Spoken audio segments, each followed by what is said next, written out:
Hello friend, welcome to the channel solution. क्या आप जानते हैं कि हमारा यानी कि सॉल्यूशन फार्मेसी का एक अपना मोबाइल ऐप है जिसके अंतर्गत हमने माइक्रोबायोलॉजी, फार्माकोलॉजी, बायोकेमिस्ट्री, फार्माकोग्नोस्टिक के मैक्सिमम पार्ट्स अपलोड कर रखे हैं। चाहे वो आपका पीडीएफ में नोट्स क्यों ना हो, चाहे आपका वो model question paper, model answer paper क्यों ना हो, ऑफलाइन ऑनलाइन एमसीक्यूज क्यों ना हो, चाहे वो जीपैट के हिसाब से पैटर्न हो या तो फिर आपके फार्मेसी में सेमेस्टर के हिसाब से जो पीसीआई का पैटर्न है उसके हिसाब से। तो अगर आप इन सबको देखना चाहते हैं तो उसके लिए आप हमारा ऐप डाउनलोड कर लीजिएगा। ऐप को डाउनलोड करने के बाद स्टोर सेक्शन में जाकर के solutions best ever everything in one, all in one जो नाम दिया गया है कोर्स का, वहां पे एक बार जाके जरूर चेक करिएगा, आपके लिए काफी यूजफुल होगा। हमारा जो आज का टॉपिक है प्लांट सेल कल्चर में या फिर एनिमल सेल कल्चर के रेस्पेक्ट में, यह है आपका requirement of animal cell culture. Cell culture के लिए कौन कौन से बेसिक चीजों की रिक्वायरमेंट होती है, क्या क्या चीजें इसमें पार्टिसिपेट करती हैं, इनका बहुत बेसिक, अल्ट्रा बेसिक बोलना चाहिए पॉइंट्स के बारे में हम डिस्कस करेंगे। यानी कि ये बहुत इंपॉर्टेंट नहीं है, आपके एग्जाम में ये पूछे जाने की संभावना नहीं के बराबर है, फिर भी मैं किसी भी पर्टिकुलर पार्ट को स्किप नहीं करना चाहता। रिक्वायरमेंट की जब हम बात करते हैं तो इसका मतलब होता है कि उस प्रोसेस के स्टार्ट होने से लेकर के उस प्रोडक्ट के फिनिश होने तक आपको कौन कौन से फैसिलिटीज की अवेलेबिलिटी होनी चाहिए इंश्योरिटी के साथ कि आप अपना काम अच्छे से कर सकें without causing any kind of contamination और deterioration of your finish product. तो उसके रिक्वायरमेंट के हिसाब से हमने अलग अलग टाइप के रिक्वायरमेंट को यहां पे लिया हुआ है। सबसे पहला रिक्वायरमेंट है हमारा स्टेराइल वर्क एरिया।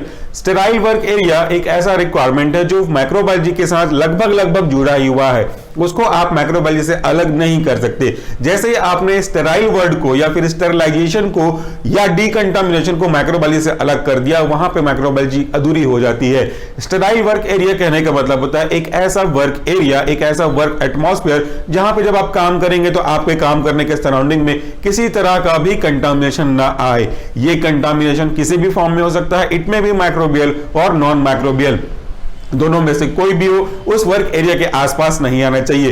क्योंकि अगर इस वर्क एरिया में माइक्रो ऑर्गेनिज्म का इन्वॉल्वमेंट होता है तो जो भी टिश्यू आपने यूज कर रहा होगा, अगर वो प्लांट का है तो भी, अगर वो एनिमल का है तो भी, तो वो माइक्रोऑर्गेनिज्म उस पर्टिकुलर टिश्यू को या फिर उस पर्टिकुलर सेल को डिस्ट्रॉय कर देगा। उसके फर्दर जो ग्रोथ है, मल्टीप्लिकेशन है, यील्ड है, डबलिंग टाइम है, इनको अफेक्ट कर सकता है और उसकी क्वालिटी डिटोरिएट हो सकती है। तो इस तरीके से माइक्रोऑर्गेनिज्म का इन्वॉल्वमेंट आपके प्रोडक्ट को पूरी तरह से डिस्ट्रॉय कर सकता है। इसलिए सबसे पहले सबसे बेसिक रिक्वायरमेंट होता है एसेप्टिक एटमॉस्फेयर का, कि वहां पे आप बिना किसी कंटामिनेशन के काम कर सकते हैं। इस एसेप्टिक एनवायरनमेंट को अचीव करने के लिए कौन कौन से इंस्ट्रूमेंट्स का यूज करते हैं हमने पहले के टॉपिक में पढ़ा हुआ है। इसमें मुख्य रूप से आप लेमिनार एयर फ्लो का यूज कर सकते हो, चाहे वो वर्टिकल टाइप हो चाहे वो हॉरिजॉन्टल टाइप हो। ये आपके वर्क एरिया के लिए काफी ज्यादा यूजफुल होगा क्योंकि उसमें हेपा फिल्टर होते हैं और ये high efficient particulate air filter आपके सराउंडिंग में जहां पे आप काम कर रहे हो वहां पे एयर की क्वालिटी को इंश्योर करके रखते हैं कि इसमें किसी भी तरह का कंटामिनेशन नहीं आ पाए। तो ये हो गया हमारा पहला रिक्वायरमेंट। दूसरा कहता है इंक्यूबेशन फैसिलिटीज। जब कभी भी हम बात करते हैं माइक्रोबायोलॉजी की तो उसमें माइक्रो ऑर्गेनिज्म को आर्टिफिशियल कंट्रोल्ड वे में इंक्यूबेट करना पड़ता है, उनके क्वांटिटी को बढ़ने के लिए वो सब चीज देना पड़ता है जो कि उनको जरूरत है। सेम चीज यहां पे हम टिश्यू कल्चर में भी लगा सकते हैं। अगर आपने किसी पर्टिकुलर टिश्यू को अपने होस्ट से आइसोलेट किया है वाया प्राइमरी कल्चर, या तो फिर आपने प्राइमरी कल्चर को लेकर के सब कल्चर प्रिपेयर किया है सेकेंडरी कल्चर, या फिर आगे आने वाले में आप सेल लाइन बनाना चाहते हो, सो उसको हमको होस्ट से निकाल करके वो माहौल तो देना पड़ेगा, वो बेसिक सॉल्यूशंस प्रोवाइड करने पड़ेंगे जो कि उसके ग्रोथ के लिए ऑप्टिमम तरीके से जरूरी होगा। वैसा एनवायरनमेंट देना पड़ेगा जैसा वो एनवायरनमेंट उस समय ले रहा हुआ होता जब वो अपने होस्ट के बॉडी के साथ इंटैक्ट वे में होता। तो कब किसको हमको एडहेरेशन प्रोवाइड कराना है, कब हमको सस्पेंशन प्रोवाइड कराना है, ये चीजें उसी के हिसाब से डिवाइड करती हैं। इंक्यूबेशन एक ऐसी फैसिलिटीज है जो एक प्रॉपर टेम्परेचर को देकर के अचीव किया जा सकता है, और प्रॉपर जो टेम्परेचर है वो प्रॉपर वर्ड ही समझा रहा है कि वो हर एक तरह के सेल्स के लिए अलग अलग होगा। अगर आप प्लांट सेल लेते हो तो उसका इंक्यूबेशन टेम्परेचर अलग होगा, अगर आप एनिमल में भी लेते हो तो एनिमल में भी अलग अलग ऑर्गेनिज्म के अकॉर्डिंगली उनका जो एक एग्जैक्ट एटमॉस्फेरिक टेम्परेचर होगा सुटेबल ग्रोथ के लिए वो अलग अलग होगा। तो यहां पे हम देख सकते हैं इंक्यूबेटर और hot room to keep the temperature of room at 30 degree centigrade to लेकर के 40 डिग्री सेंटीग्रेड तक, 30 से 40 डिग्री सेंटीग्रेड तक मेंटेन करने के लिए हमको इंक्यूबेटर या तो रूम टेम्परेचर को मेंटेन करने के लिए हीट रूम की जरूरत पड़ती है।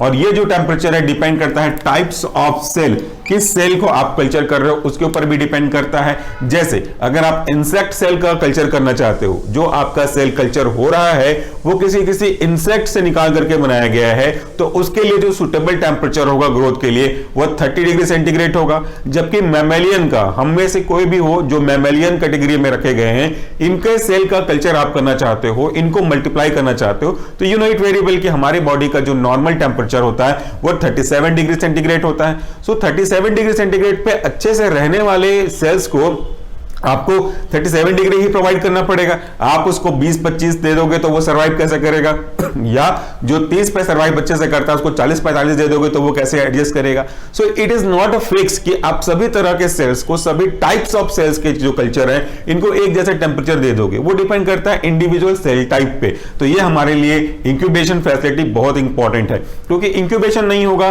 तो प्रॉपर उसका जो ग्रोथ है, ऑप्टिमम मल्टीप्लिकेशन है, डबलिंग टाइम है, उस पर फर्क आ सकता है और लास्ट में आपके यील्ड और ग्रोथ रेट पे भी फर्क आ जाएगा। इसके बाद हम बात करते हैं अगला पॉइंट, वह आपका माइक्रोस्कोप। ये सारी चीजें बहुत बेसिक है, बहुत कॉमन है, इसको हम लोगों ने फर्स्ट पार्ट ऑफ माइक्रोबायोलॉजी में भी देखा था। Different instruments, apparatus slash glasswares used in microbiology laboratory. हालांकि वो प्रैक्टिकल का पार्ट था, बट वो प्रैक्टिकल भी आपकी थ्योरी में मदद करेगा, ऐसा हम बच्चों को बताते हैं। तो आपका माइक्रोस्कोप है क्या? माइक्रोस्कोप एक ऐसा डिवाइस है जो माइक्रो ऑर्गेनिज्म को देखने में मदद करता है। माइक्रो मींस बहुत सूक्ष्म, और स्कोप मतलब उसको देख सकने वाला। So instrument which is helping us to visualise the internal और as well as external structure of given micro organism is simply termed as a microscope. So microscope का यूज हम जब जानते हैं कि छोटी छोटी चीजों को बड़े होते हुए देखना, बड़े फॉर्म में देखना, तो यहां पे कल्चर के केस में अलग अलग स्टेप होते हैं। आपने सेल निकाला, आपने सेल को ट्रांसफर किया, इनोक्यूलेट किया, इंक्यूबेट किया, ग्रोथ होता है। तो जब सेल ग्रोथ होगा तो उसकी जनरली मॉर्फोलॉजी में चेंज तो होगी ही होगी। आपके इनिशियल लेवल से अगर बड़े लेवल तक पहुंचते पहुंचते उनके स्ट्रक्चर वाइज जो बाहर से दिखते हैं उसके हिसाब से उनकी मॉर्फोलॉजी में कुछ ना कुछ चेंजेस तो नजर आ जाएंगे। सो आपको देखने के लिए, to recognise the small changes in its morphology, कि भैया हाँ सेल ग्रोथ हो रहा है, उसकी मॉर्फोलॉजी में इससे ऐसा चेंज हो रहा है, ये आप कंफर्म कैसे करोगे, ये आप देखोगे कैसे? तो उसको देखने के लिए, समझने के लिए, एविडेंस को मेंटेन करने के लिए माइक्रोस्कोप की जरूरत पड़ेगी। और it may be any time, it may be compound microscope या it may be another higher grade microscope, जो कि आपके उस ऑब्जेक्ट को पूरा करने में आपकी मदद करता हो। और इसके साथ साथ अगला जो हमारा इंपॉर्टेंट पार्ट है वह है टिश्यू कल्चर वेयर। ऐसे सब्सटेंस, ऐसे यूटेंसिल्स जो कि आपको टिश्यू कल्चर में मदद करते हो, टिश्यू कल्चर के प्रोसेस को पूरा करने में मदद करते हो। तो बेसिकली यहां पे कई चीजें आ जाएंगी। To maintain the cell in flask and petri plate, they may be of plastic और they may be of glass. In general जब हम बात करते हैं कल्चर मीडिया की तो हमको test tube, petri plate, petri dish या कोनिकल फ्लास्क, इन सब चीजों की जरूरत पड़ती है।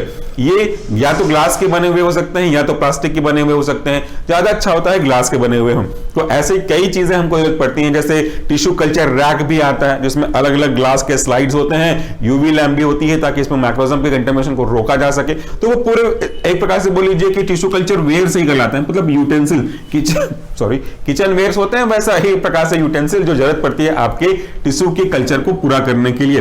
तो आगे हम देखते हैं वह washing plus sterilisation unit. Washing that means simply washing with help of different types of disinfectant, and sterilisation it's mean complete removal of microgerm including its spore. तो दोनों चीजें जरूरत के हिसाब से हमको करना पड़ेगा।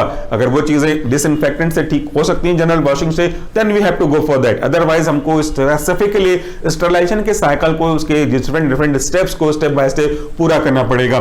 तो स्टेरिलाइजेशन करने के लिए हम कई चीजों को यूज कर सकते हैं। स्टेरिलाइजेशन के लिए बेसिकली हम हॉट एयर ओवन का यूज करते हैं, ऑटोक्लेव का यूज करते हैं, केमिकल मेथड का यूज करते हैं, फिल्ट्रेशन मेथड का यूज करते हैं। ये अलग अलग जो मेथड हैं वो डिपेंड करता है कि आप किस पर्टिकुलर ऑब्जेक्ट को स्टेरिलाइज करना चाहते हो। अगर आप किसी एंजाइम को स्टेरिलाइज करना चाहते हो और अगर वो हीट के प्रोसेस में डिस्ट्रॉय हो सकता है तो we have to go for filtration. अगर आप इस ग्लासवेयर्स को या फिर किसी और जो इंस्ट्रूमेंट्स हैं इनको स्टेरिलाइज करना चाहते हो तो अकॉर्डिंगली आप हॉट एयर ओवन में जाओगे या तो ऑटोक्लेव में जाओगे। ये पूरी तरह से डिपेंड करता है कि किसको हमको स्टेरिलाइज करना है। इसके बाद है liquid nitrogen and deep freezer. Liquid nitrogen के बारे में आपने सुना भी होगा, कई बार छोटे छोटे वीडियोस में देखे भी होंगे। लिक्विड नाइट्रोजन एक ऐसा सब्सटेंस है, केमिकल सब्सटेंस है, जिसको अप्लाई करने पे वो जो ऑब्जेक्ट है इमीडिएटली फ्रोजन में चला जाता है। तो वो लिक्विड नाइट्रोजन बहुत तेजी से ठंडा करने का काम करता है, फ्रीज करने का काम करता है। तो हमको उस सेल को उस पर्टिकुलर फेज पे ब्लॉक करके रखना होता है जिस पर वो मैक्सिमम यील्ड देता है। यहां पे देखिएगा, they should be frozen in log phase. जो हमारा कल्चर है उसको हमको लॉग फेज में या तो एक्सपोनेंशियल फेज में फ्रीज करके रखना पड़ेगा। Lag phase, log phase, stationary phase, declining phase, ये माइक्रोऑर्गेनिज्म के रिस्पेक्ट में हमने पहले यूनिट में देखा हुआ है। अभी इसी चीज को हम लोग अप्लाई कर सकते हैं ग्रोथ के रेस्पेक्ट में, आपके डिजायरेबल या आपके एक्सपेक्टेड टिश्यू के रेस्पेक्ट में। लैग फेज में तो प्रोसेस बहुत स्लो होता है, वहां पे वो अपने आप को एडजस्ट कर रहे होते हैं। ये जो लॉग फेज है या इसी को एक्सपोनेंशियल फेज बोलते हैं, इस पे मल्टीप्लिकेशन बहुत ज्यादा होता है, तो इसी फेज में हमको इसको फ्रीज करके रखना पड़ेगा।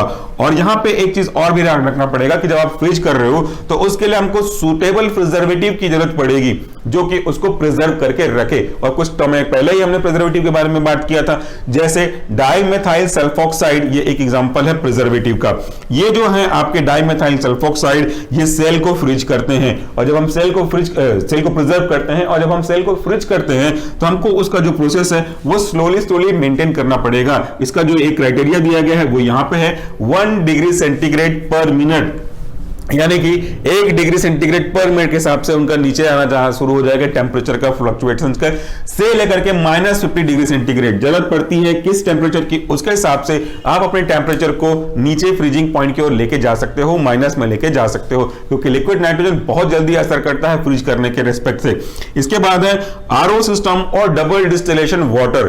RO system that means reverse osmosis system के थ्रू बना हुआ वाटर, इसका यूज हम कल्चर के लिए करेंगे ताकि किसी भी तरह की इंप्योरिटी ना आ पाए, उसकी गुंजाइश ही ना बचे, इसलिए आरओ या फिर डबल फिल्टर वाटर का यूज करते हैं। RO water is essential for the media preparation. Media that means a composition of different types of requirement which is essential for the growth of particular cell. मतलब media एक ऐसा component है, combination of nutrient है, combination of factors है, जो कि particular media के अंतर्गत डिजायरेबल सेल्स की ग्रोथ करने में मदद करता है। उसके लिए जो चाहिए उसका कंपोजिशन है।